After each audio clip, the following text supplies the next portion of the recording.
Yo les gars, c'est Mathis Football, on se retrouve aujourd'hui pour une toute nouvelle vidéo. Comme d'habitude, on est mercredi, le petit Actu OM. Voilà, on a nos petites habitudes, le petit like, l'abonnement, le commentaire, le partage. Je compte sur vous. Et sur ce, je vais pas épiloguer plus longtemps, on va directement partir pour cette petite vidéo. Donc on va commencer par une petite question. Wesley Fofana, un jour sous le maillot de l'OM, est-ce que ça vous tenterait? Moi, ça me chauffe de malade. Voilà, on commence d'entrer avec du lourd. Fofana. On sait qu'il a été appelé cet été. Il n'y a pas eu de suite donnée par son agent et lui-même pour Mehdi Benassia. Voilà, donc malheureusement cet été ça ne sera pas possible, ça n'a pas été possible. Cet hiver, on en doute très forcément. Mais dans les 2, 3, 4 ans qui arrivent, pourquoi pas voir un Wesley Fofana sous le maillot de l'OM, ça serait franchement incroyable.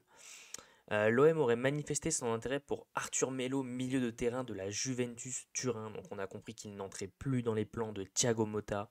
Est-ce que selon vous, à l'OM, ça serait une bonne idée ou pas? Voilà, on parle quand même d'un milieu de terrain qui a connu de très très grands clubs.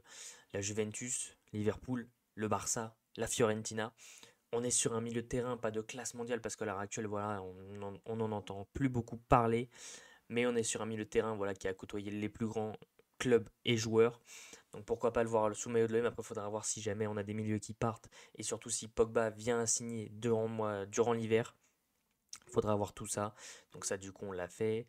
Il était 22h55, les gars, et j'avais tweeté. Il est 22h55 et je repense à Alexis Sanchez. Me demandez pas pourquoi.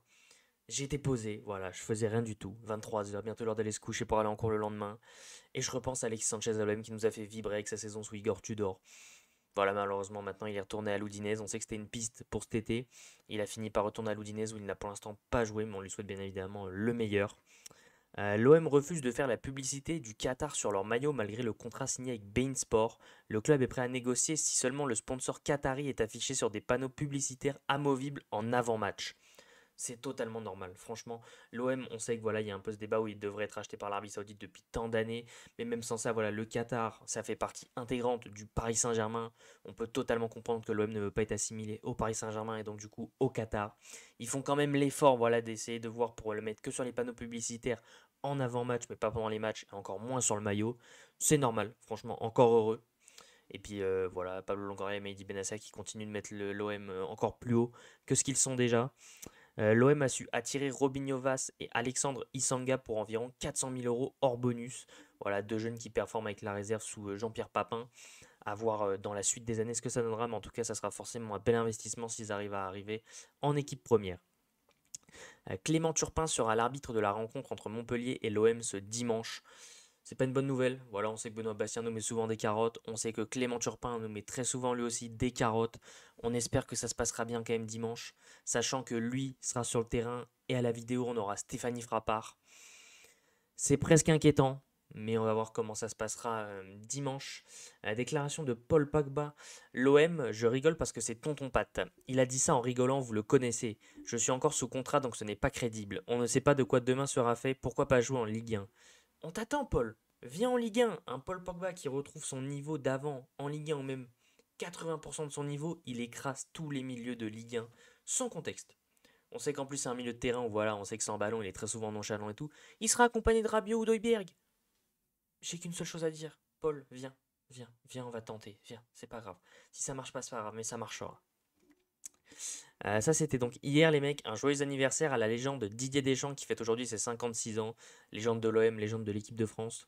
On peut dire ce qu'on veut, même si dernièrement avec l'équipe de France, ça va pas du tout bien avec Didier Deschamps. Mais voilà, il a gagné la LDC avec l'OM, il a fait gagner la Coupe du Monde au bleu en tant que joueur et entraîneur. C'est une légende de notre sport. L'OM remet en vente 2200 places dès aujourd'hui, donc c'était hier, à partir de 10h pour le choc OM-PSG du 27 octobre au Vélodrome. Il s'agit des billets du parquage parisien et sont réservés en priorité aux membres du peuple bleu et blanc qui n'ont pas pu en avoir. J'espère que vous avez pu en avoir, n'hésitez pas à me le dire en commentaire. Plusieurs jeunes du centre de formation devraient partir en prêt en janvier pour avoir du temps de jeu et se préparer aux exigences du football professionnel. Voilà, on peut voir Gaël Lafont, Kélian Abdallah, Daryl Bakola et Enzo Sternal, quatre très bons jeunes joueurs qui viennent du centre de formation pour Abdallah et Lafont et Bakola aussi, je crois, mais je suis pas sûr. Mais Sternal, en tout cas, Sternal ne vient pas du centre de formation, mais bon, bref, des jeunes qui ont gagné la Gambardella et qui vont devoir prendre de l'expérience pour espérer avoir une place dans le milieu enfin, dans le milieu de l'équipe de l'OM, l'équipe quoi, pas forcément le milieu. Claudio Lolito, président de la Lazio, sur Mason Greenwood, qui a refusé de signer dans le club italien cet été, à savoir qu'il avait déjà fait une déclaration quand Mason Greenwood avait signé à l'OM en disant qu'il n'était pas digne de venir à la Lazio et tout. Bon, nouvelle déclaration, les mecs. Ce n'est absolument pas un regret. Quelqu'un qui n'accepte pas de venir à la Lazio ne peut pas être un regret. Il est bien à l'OM, il a fait un choix et c'est bien. Nous n'acceptons pas de mercenaires, nous voulons seulement ceux qui choisissent la Lazio. Bon, en vrai de vrai, il a pas tort. Greenwood a choisi l'OM, point barre, on va pas épiloguer plus que ça. Selon vous, faut-il prêter Enzo Sternal cet hiver? Alors, pour moi, il faudra voir avec De Zerbi si jamais il aura du temps de jeu.